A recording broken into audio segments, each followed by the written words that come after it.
lá! Hoje é sexta-feira, dia 11 de novembro de 2016 e esses são os destaques do Fato Brasil de hoje. Greve de várias categorias do serviço público quebram rotina de trabalhadores, estudantes e de pacientes em hospitais. Chacina de jovens começou a ser planejada em velório de guarda, diz a polícia. E a eleição de Trump tem gerado incertezas econômicas em vários países. Estas, outras notícias e os meus comentários você acompanha agora no Fato Brasil.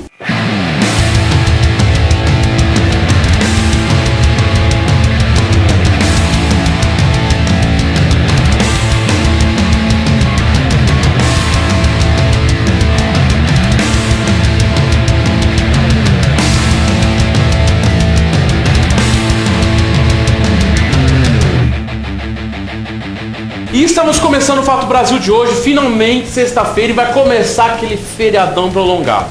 Prolongado para a maioria das pessoas, para nós aqui do Brasil não vai ser muito prolongado não, nós vamos trabalhar pra caramba nesse feriado. Mas tudo bem, e vamos direto às notícias. Hoje a gente tem bastante coisa, a gente tem alguns assuntos polêmicos para falar aqui no programa hoje. Mas vamos começar com o que tem acontecido aí, que hoje é o dia nacional das greves e tudo mais, e essas greves de várias categorias do serviço público quebram rotina de trabalhadores, estudantes e pacientes de hospitais. A reportagem de Brasília, mas as greves estão acontecendo pelo país inteiro. Vamos acompanhar, olha só. Enquanto na rodoviária do Plano Piloto o dia começou com as baias totalmente vazias, nas outras cidades as paradas de ônibus mais pareciam um formigueiro humano. Gente que saiu cedo de casa para tentar chegar ao trabalho nesta sexta-feira. Sem ônibus e sem fiscalização, os piratas fizeram uma festa. Acha é bom, mano, ganhar dinheiro.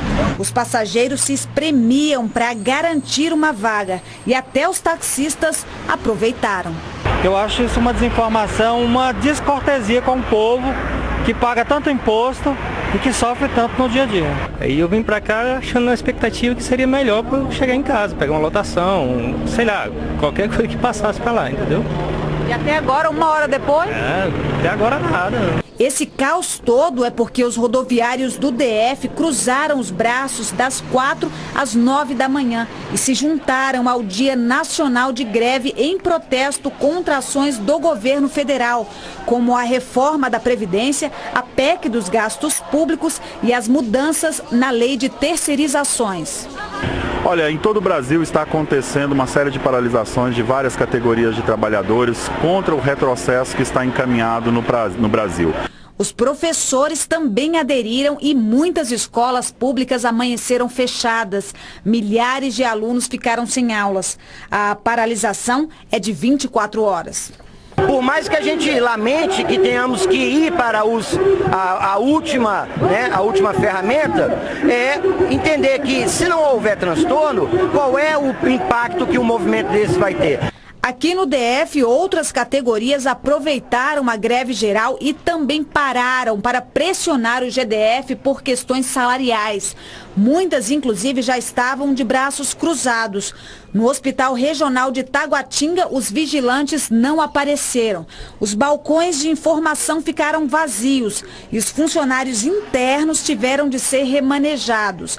Fora isso, os técnicos de radiologia e de enfermagem já estavam em greve desde outubro. Tudo isso ameaça a saúde e a segurança dos pacientes.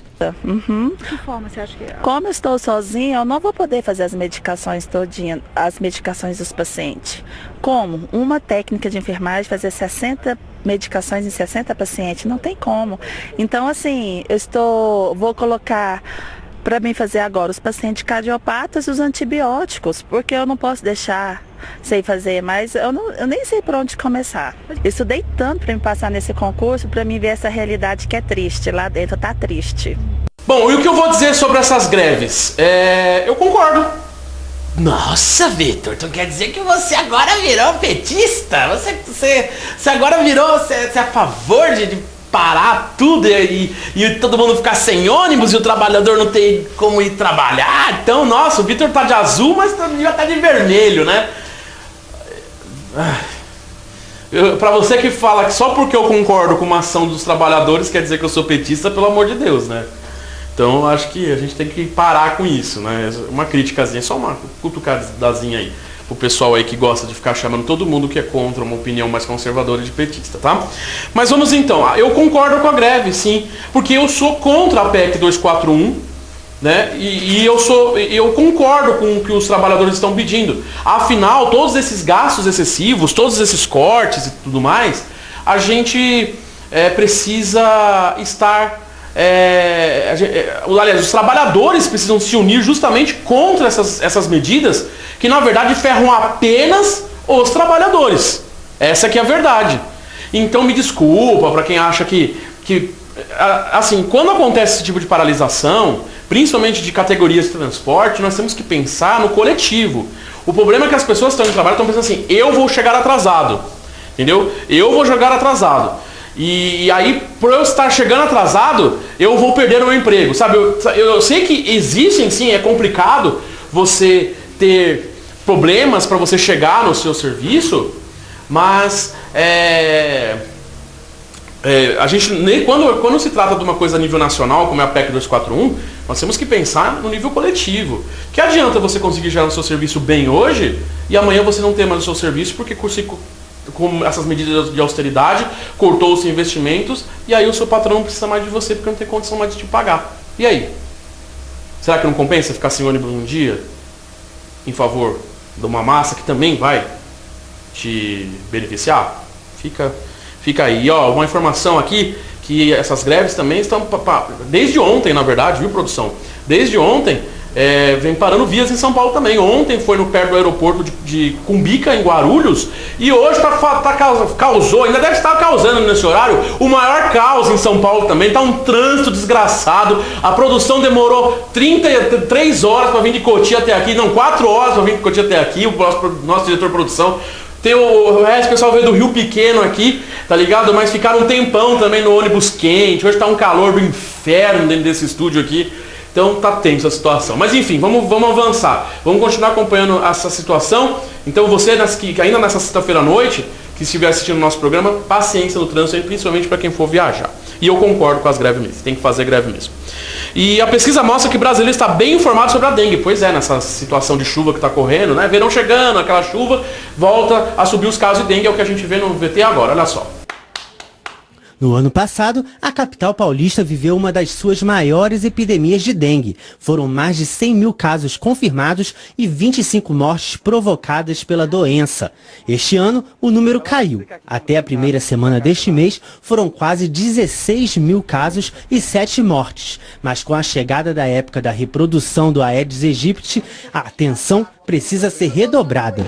Um estudo divulgado hoje pela Sociedade Brasileira de Dengue e Arboviroses mostra que entre as doenças provocadas pelo mosquito, a dengue é a que mais preocupa o brasileiro, seguida pela zika e depois a chikungunya. A pesquisa ainda mostra que 90% dos entrevistados sabem que a melhor forma de prevenir o aparecimento do mosquito é evitar o acúmulo de água em vasos de plantas ou pneus, por exemplo. Mas quanto ao Zika vírus, apenas 3% sabem que a doença pode não apresentar sintomas. Quando o assunto é o uso de repelentes, apenas 17% conhece os produtos à base de caridina.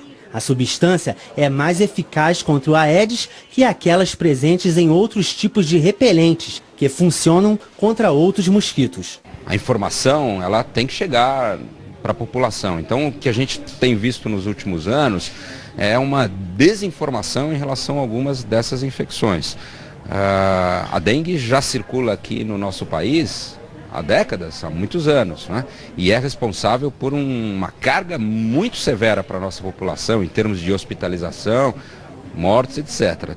Temos, junto com a dengue, agora 2 outros protagonistas importantes dentro das arboviroses, que são a infecção pelo vírus Zika e a infecção pelo vírus chikungunya. Pois é, então vamos ficar esperto aí com a dengue e com a chikungunya e com os outros aí também, né? Com a Zika vírus também, né, gente? Então a gente tem que ficar esperto aí com a questão da água. E vamos agora para um assunto polêmico. A chacina de jovens começou a ser planejada em velório de guarda, diz a polícia. Vou ler aqui para vocês, para a gente ter um pouquinho. Sobre aqueles 5 jovens. 5, né, gente? Foi 5, né? Porque às vezes eu falo 4. Ah, o jornalista falou errado, né? Igual a data no outro dia aí. Mas 5 jovens que ficaram desaparecidos, acharam os corpos, que estavam com balas e tudo mais. A delegada Elizabeth Sato, chefe do DHPP, que é o Departamento de Homicídios e Proteção à Pessoa, disse nesta sexta-feira, hoje de manhã, gente, que baseado no depoimento do guarda civil de Santo André, Rodrigo Gonçalves de Oliveira, a chacina que vitimou 5 jovens encontrados mortos em Mogi das Cruzes, que fica aqui na Grande São Paulo, começou a ser planejada no velório de outro guarda civil em setembro. Oliveira, que teve a prisão temporária decretada na noite da quinta-feira ontem, é instrutor de tiros e era colega do agente Rodrigo Lopes Sabino, de 30 anos, morto em um assalto no dia 24 de setembro no Jardim Ana Maria, em Santo André, que também fica na Grande São Paulo, localidade próxima à região onde moravam as vítimas. Esse guarda que morreu aí nesse dia no Jardim Ana Maria, em Santo André, era amigo pessoal desse outro guarda civil metropolitano de Santo André. E foi uma vingança contra esses jovens. Esses jovens tinham praticado assalto, ou participaram do assalto, que matou esse guarda civil metropolitano, e em resposta, em vingança à morte desse policial, eles fizeram a chacina dos 5. Ou seja, criaram uma festinha onde ia ter mulheres, eles foram atraídos e pau neles. O que eu vou falar sobre isso? O que eu falei ontem, confirmando apenas o que eu falei ontem sobre isso, que nós já tínhamos conversado ontem sobre essa questão. Se nós vamos matar, fazer justiça com as nossas próprias mãos, né? Isso aqui não vai virar uma anarquia, porque, como eu disse ontem, a anarquia é o estado pleno do respeito do individualismo e do coletivo, né? Não, a anarquia não é isso. Isso vai virar uma barbárie, ou seja, cada um faz o que quer, quando quer, vença o mais forte, eu só tenho arma, eu atiro, eu faço a justiça, e a gente não pode desejar, eu pelo menos não desejo uma sociedade desse naipe, nessas condições. Então fica aqui a minha crítica à justiça pelas próprias mãos. Os 5 participaram de um assalto. Tudo bem, eu não estou dizendo que os caras são santos, eu não estou aqui beatificando ninguém, gente. Só que a gente não pode também ir lá fazer justiça com as próprias mãos. Então a gente continua acompanhando, e no que agora é o caso que de fato se elucidou. Sim, foi uma chacina e foram organizados pela Guarda Civil, por alguns policiais da Guarda Civil Metropolitana de Santo André.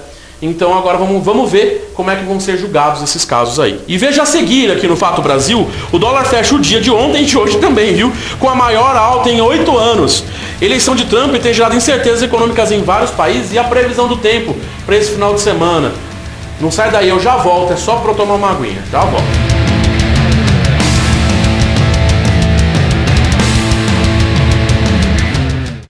Sobreira Envelopamentos, sua geladeira envelopada com aparência nova e um design mais atraente. O envelopamento é uma ótima solução para recuperar os seus eletrodomésticos. Diferentemente da pintura, é um processo onde se realiza o serviço sem sujeira e barulho, e o que é melhor, em poucas horas. Você também pode envelopar a sua máquina de lavar, o seu armário, o seu notebook, o box do seu banheiro, portas e muito mais. Entre em contato conosco pelo telefone ou o nosso WhatsApp. DDD 11 95855 0643. Sobreira Envelopamentos.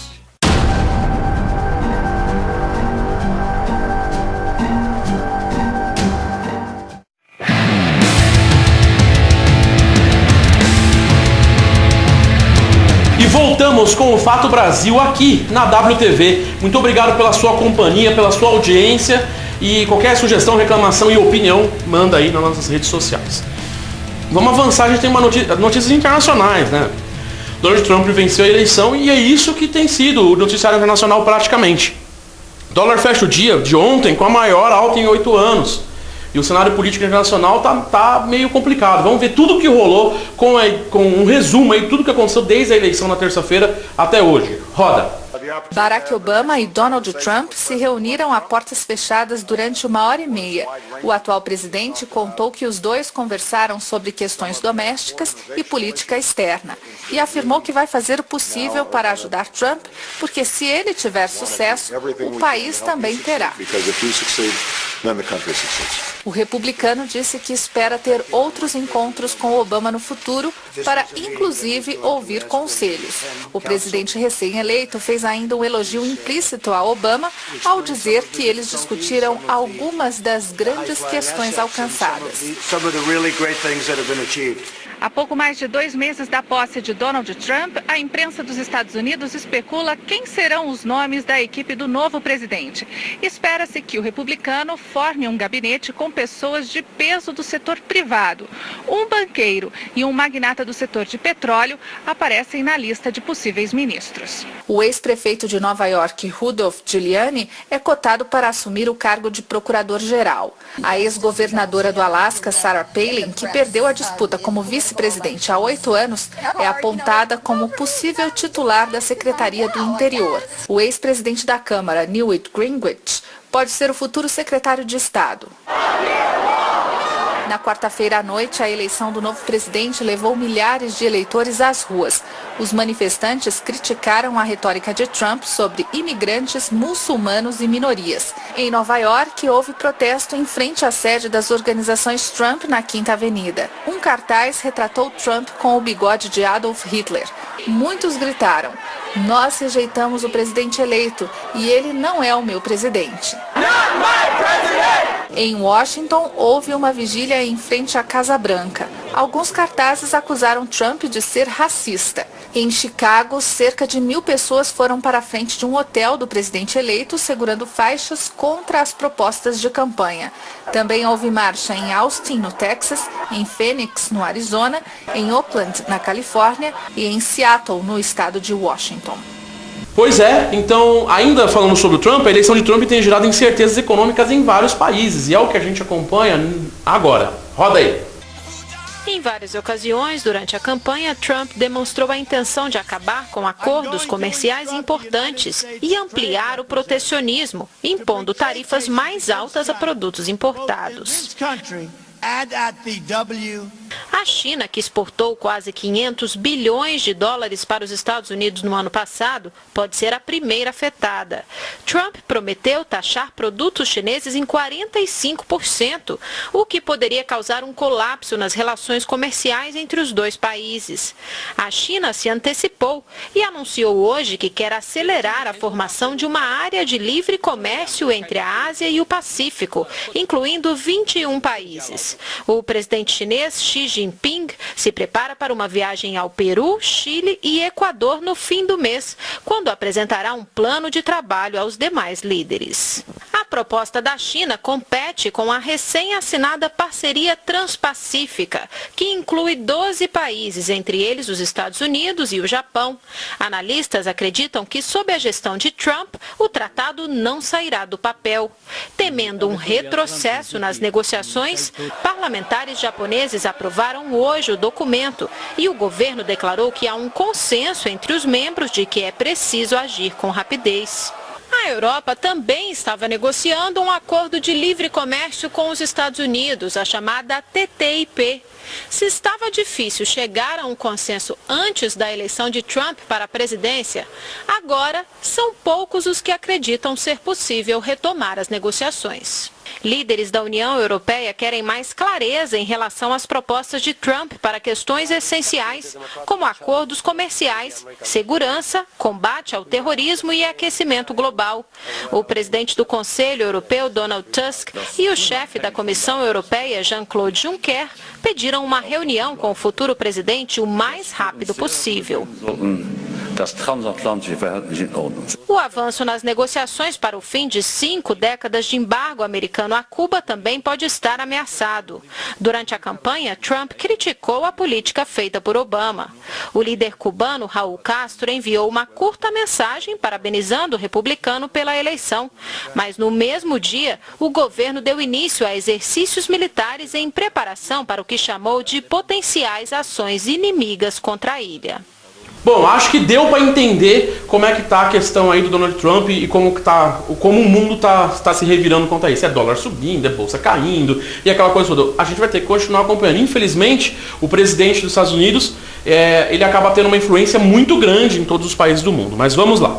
E eu tô aqui chegando no final do programa praticamente. Aliás, antes do final do programa, vamos para a previsão do tempo para todo o Brasil e também a específica para Grande São Paulo e para Grande Rio. E eu já volto para os meus comentários finais. Roda aí.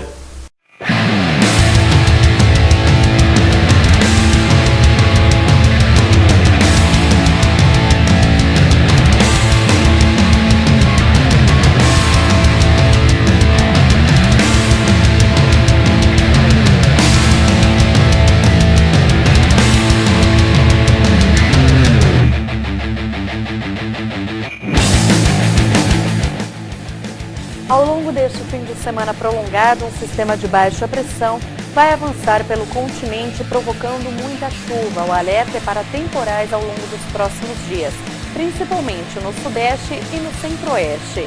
A temperatura vai diminuir em São Paulo e na região metropolitana do Rio de Janeiro neste sábado. No Rio ainda não faz frio, ainda vai fazer calor, mas já vai diminuir em relação a esta semana. E em São Paulo a temperatura fica amena. Muitas nuvens vão se formar nos dois estados com previsão de chuva a qualquer hora do dia, mas não há ainda risco de chuva forte. Há previsão para pouca chuva que acontece em alguns momentos do dia. A região sul vai ficar com mais sol no Rio Grande do Sul, em Santa Catarina, e não tem previsão de chuva. Em Curitiba pode garoar e o céu fica nublado. No norte do Paraná, as pancadas de chuva acontecem a qualquer momento do dia. O tempo continua instável no litoral da Bahia e chove a qualquer hora. No Espírito Santo e em grande parte de Minas Gerais, pegando a região de Belo Horizonte, um dia de bastante sol, mas as pancadas de chuva que acontecem de forma isolada podem vir em forma de temporais em alguns momentos. Pela faixa clara do mapa, não há expectativa de chuva.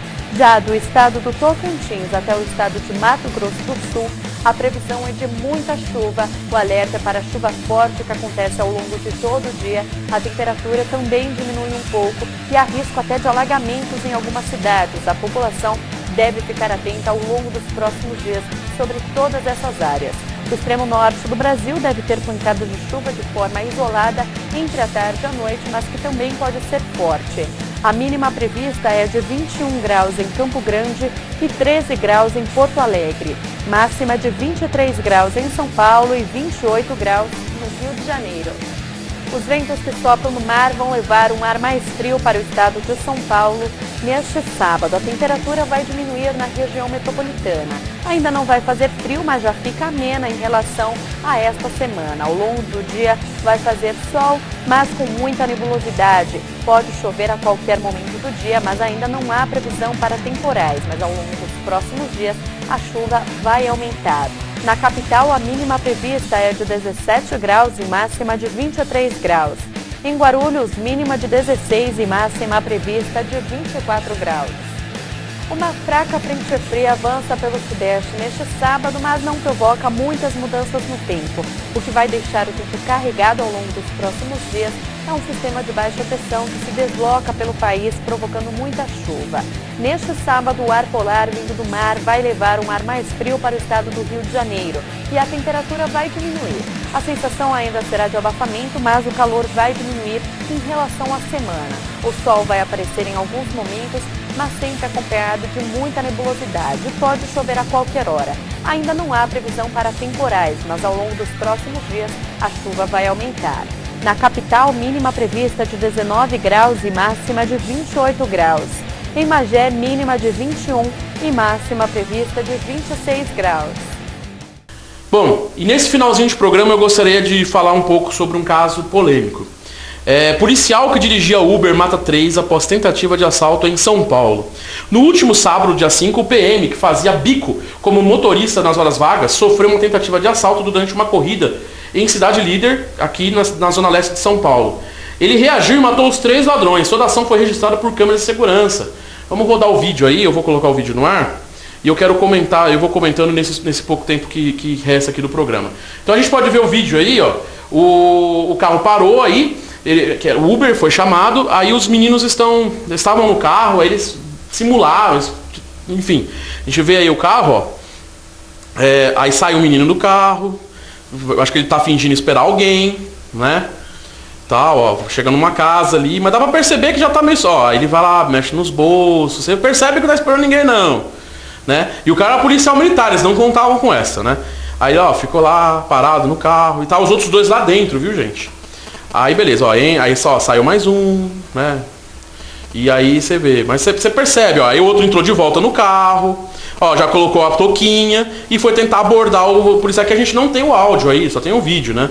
Eu sei, muita gente já falou que esse vídeo já passou no Datena, mas quem assiste Fato Brasil não assiste Datena, gente, já assistia esse jornal aí que é só coisa sangue, assim, por isso que nós estamos passando o vídeo na íntegra pra vocês aí. A nossa ideia não é mostrar nada, assim, ó, ele atirou no cara, tirou lá dentro, ó, aí o outro saiu correndo, deve ter caído pra lá, ó, o outro também tomou o tiro ali.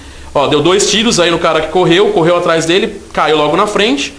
Tem o cara que tomou o tiro dentro do carro, tá ali na calçada, ele correu atrás do outro, mas pela imagem aí, pelo que eu analisei, eu assisti esse vídeo algumas vezes, o cara tomou o tiro na hora que tava saindo do carro lá e já caiu ali mesmo. Aí ele voltou, e o que tá gerando polêmica é isso que acontece agora. Ele aponta a arma pra esse jovem que ainda tava vivo, devia estar agonizando já, tava meio vivo, e ele dá um chutão na cabeça do cara. Não foi esse chute que matou o cara, obviamente foi o tiro, mas tava vivo ainda, mas enfim...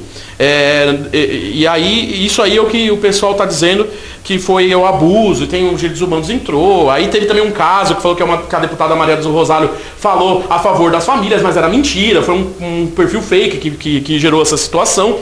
Então, muitos casos acerca, muita polêmica em volta desse caso. A gente vai continuar acompanhando como é que a justiça vai agir com esse policial militar, que na minha opinião não fez nada de errado. Nossa, Vitor, então você é a favor da morte? Não é que eu sou a favor da morte.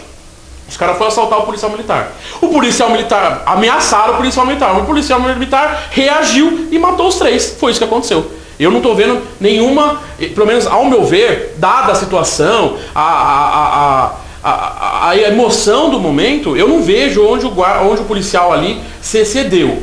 Talvez ele não deveria estar armado, de fato, né? Tem várias variáveis, e ele também não daria um chute. Mas eu vou pedir para você que me assiste. Se você já foi assaltado, eu sei que eu estou com o tempo estourado, produção, rapidinho. Imagina que você foi assaltado. Aí você conseguiu reagir, assim, você conseguiu imobilizar o cara. No momento, no calor do momento, você também não daria um chute? Ai, então ele tá falando, pronto, agora não é mais do PT, agora ele virou Bolsonaro. Não tô falando isso, não tô falando que todos os ladrões têm, não é isso, gente. Gente, não confunda. Eu só tô falando que, dado a emoção do momento, obviamente que no meu ver, o policial militar não é que ele estava na razão em pleno, ele não estava com todas as faculdades mentais, ele estava emocionado, o cara tava nervoso, entendeu? Então eu acho que tudo o que aconteceu deve-se todo ao momento, as ameaças e tudo mais. Então é por isso que desta vez eu não estou vendo aonde o policial militar tem errado. Ah, mas os direitos humanos... Não, eu não vou comentar isso agora. O que eu digo é o seguinte, vamos continuar acompanhando o caso, vamos ver o que a justiça vai determinar, porque está se fazendo uma investigação, para saber até onde o policial, se esse policial militar realmente não fez nenhum abuso, e se ele deveria realmente ter matado os 3. Mas isso são coisas que a justiça vai nos dizer. Mas eu, na minha opinião, minha produção aqui eu acho que está comigo também, tem uma opinião a mesma que a minha ou parecida, não viram problema no que aconteceu. O que aconteceu, o cara está trabalhando, foi rendido, ele sabe trabalhar com arma, ele é treinado para isso, ele matou os 3, foi isso que acabou acontecendo. Mas não estou falando assim, não, bandido morto, não estou falando isso não, porque tem várias variáveis, e se eu vou ficar discutindo isso aqui, a gente vai até amanhã aqui com o programa. Então, mas ainda assim eu quero saber a sua opinião. Você é contra essa opinião e você acha que o policial foi errado? Manda aí, eu quero saber. Segunda-feira eu falo aqui no Fato Brasil, beleza? Vou ficando por aqui que eu tô infelizmente com o tempo estourado. E segunda-feira eu estou de volta com outro Fato Brasil. E no final de semana, claro, se acontecer alguma coisa importante, a gente entra no ar para trazer as informações do nosso conteúdo. Fique ligado nas redes sociais, que tudo que acontece no Brasil e no mundo, a gente coloca para vocês aí, sempre que for importante. Um grande abraço a todos, muito obrigado e bom final de semana para todo mundo e tchau!